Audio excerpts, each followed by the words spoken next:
Olá, queridos, Deus te abençoe. Aqui quem vos falou, pastor Sérgio Santos. Estamos de volta para trazer a você mais uma vez uma palavra de Deus, uma breve reflexão, mas que possa trazer alento e direção para a sua vida. Quero com você ler um texto bíblico no Evangelho segundo escreveu Marcos, capítulo 1, verso 15. Só que antes quero convidar você para orar. Tudo começa bem quando começamos com oração. Deus, em nome de Jesus, te louvamos pela bênção de poder orar e de poder orar com este senhor, esta senhora, esse jovem, essa jovem, quem sabe essa criança. Mas obrigado, Senhor. Abençoe este momento e que tudo que ela possa ouvir seja de bênção e venha transformar, direcionar a sua vida em nome de Jesus. Diga amém. Deus te abençoe. Muito bem. Se porventura você ainda não é amigo do canal, se inscreva no canal, deixe o seu like, ative o sininho de notificações e o YouTube estará sempre avisando você, comunicando que você recebeu uma nova palavra de Deus no seu aparelho. Marcos, capítulo 1, versículo 15. Disse Jesus: o tempo é chegado, dizia ele, o reino de Deus está próximo, arrependam-se e creiam nas boas novas. Eu quero tematizar essa reflexão com a seguinte expressão: a teocracia de Deus. Você já ouviu falar em teocracia? É uma palavra que não é muito mencionada nos dias de hoje, mas no Antigo Testamento era o estilo de governo que havia entre Deus e o seu povo, ou seja, é o governo de Deus. A expressão do grego é formada de duas palavras. A primeira, theo, que significa Deus, e a segunda, kratos, que significa governo. Então, juntando as duas palavras, vamos ter o governo de Deus. Só que teocracia no português não tem essa ideia. É entendido como um homem governando o povo em nome de Deus ou em nome de uma divindade. No português, teocratos é entendido dessa forma, ok? Só que não é exatamente isso que teocracia, certo, quer dizer. Está falando de um ser governado por Deus. É um ser humano governado por Deus, ok? Só que do ponto de vista do Evangelho, nós vamos ver que a proposta do Evangelho é muito diferente. A proposta do Evangelho não é que o homem seja governado por Deus e que tenha um intermediário nesse sentido. Porque você vai ver que no Antigo Testamento os judeus tinham intermediários entre eles e Deus. Quem eram os intermediários do povo judeu? Eram os sacerdotes, os juízes, os líderes e mais tarde passou a ser os reis, ou seja, quando a teocracia, essa fase teocrática é o governo absoluto de Deus, onde Deus reinava seu povo sem precisar de reis, de líderes. Então, antes disso, havia esses líderes. E o Novo Testamento, o Evangelho, vai trazer uma proposta totalmente diferente.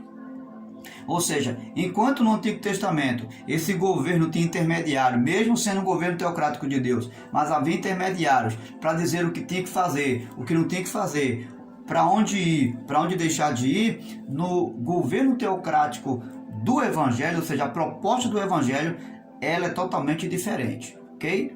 Embora a nova aliança traz consigo um único intermediário que é Jesus, entre nós e Deus, mas é um ponto de vista de governo totalmente diferente. Então, qual é a proposta do Evangelho para o governo de Deus nos dias de hoje, na minha vida, no meu particular, na sua vida? A proposta do Evangelho e do Senhor Jesus, do governo de Deus para os dias de hoje, é que cada um de nós tenha, seja diretamente, sem intermediários, diretamente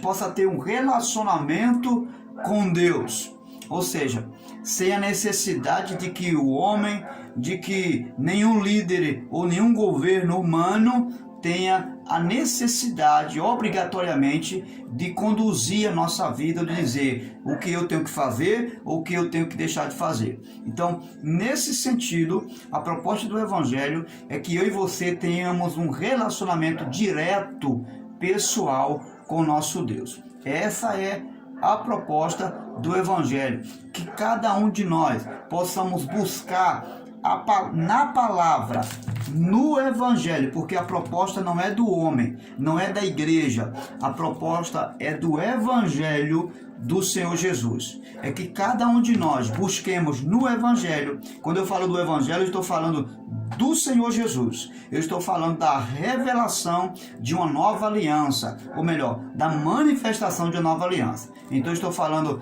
da proposta do Evangelho na pessoa de Jesus. Que cada um de nós possamos buscar no Evangelho o propósito da vida que Deus tem comigo e com você.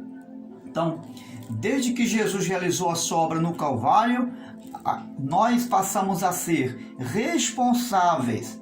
Uma vez que aceitamos esse sacrifício, passamos a ser responsáveis pelos nossos atos, pelo nosso chamado, pelo nosso ministério, por cumprir a vontade de Deus segundo a sua palavra. E não precisamos agora que A, que B venha dizer o que temos ou que não temos que fazer. Por quê? Porque a responsabilidade agora é pessoal, ou seja, eu tenho um relacionamento agora direto com Deus e Deus comigo, é claro, por meio de uma nova aliança chamada Jesus Cristo. Mas a responsabilidade agora cabe a mim. Eu não preciso estar sendo conduzido e nem direcionado por homens ou por nenhuma concessão de ordem humana, mas diretamente pela palavra do Evangelho. A responsabilidade de buscar a Deus está nas minhas mãos. Então o que é que eu tenho que fazer, eu e você? Procurar saber qual é a vontade do Rei, qual é a vontade de Deus para a minha vida e viver dentro dessa realidade uma nova teocracia de Deus, ou seja, o governo de Deus sobre mim e sobre você. Quando você percebe e descobre, à luz do Evangelho, a vontade de Deus, o que Deus tem para você, você descobre o propósito de Deus, agora cabe a mim, cabe a você viver esse governo direto, esse governo específico, esse governo sem arrudeio, sem contratempo, entre Deus e a minha pessoa, entre Deus e a sua pessoa. E eu convido você a viver o governo de Deus, a viver a teocracia de Deus sem intermediários, além da pessoa bendita do Senhor Jesus Cristo. Grande abraço e que Deus te abençoe em nome de Jesus. Viva o governo de Deus com você.